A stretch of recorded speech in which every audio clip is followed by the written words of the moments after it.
શ્રીમદ્ ભગવદ ગીતા અધ્યાય 6 શ્લોક યત્રોપરમ તે ચિત્ત નિરુદ્ધયોગ સેવયા યત ચૈવાત્મનાત્માન પશ્યન્નાત્મની તુષ્યતિ। જ્યારે મન માહિક પ્રવૃત્તિઓથી દૂર રહીને યોગ સાધના દ્વારા સ્થિર થાય છે, ત્યારે યોગી વિશુદ્ધ મનથી આત્મતત્વને જોઈ શકે છે અને તે આંતરિક આનંદને માણે છે। ધ્યાનની પ્રક્રિયા તથા તેની પૂર્ણાવસ્થાની પ્રસ્તુતિ કર્યા પશ્ચાત હવે શ્રીકૃષ્ણ આવા પ્રયાસોના પરિણામો પ્રગટ કરે છે। જ્યારે મન વિશુદ્ધ થઈ જાય છે ત્યારે મનુષ્ય સ્વયને શરીર, મન અને બુદ્ધિથી ભિન્ન રૂપે જોઈ શકે છે। ઉદાહરણ તરીકે, જો પ્યાલામાં માટીવાળું જળ ભરેલું હોય તો આપણે તેની આરપાર જોઈ શકતા નથી। પરંતુ જો તે જળમાં આપણે ફટકડી નાખીએ તો માટી નીચે બેસી જાય છે અને જળ સ્વચ્છ થઈ જાય છે।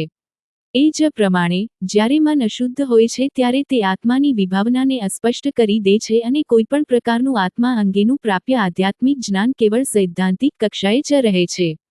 પરંતુ જ્યારે મન શુદ્ધ થઈ જાય છે ત્યારે પ્રત્યક્ષ અનુભૂતિ દ્વારા આત્માનો બોધ થઈ શકે છે।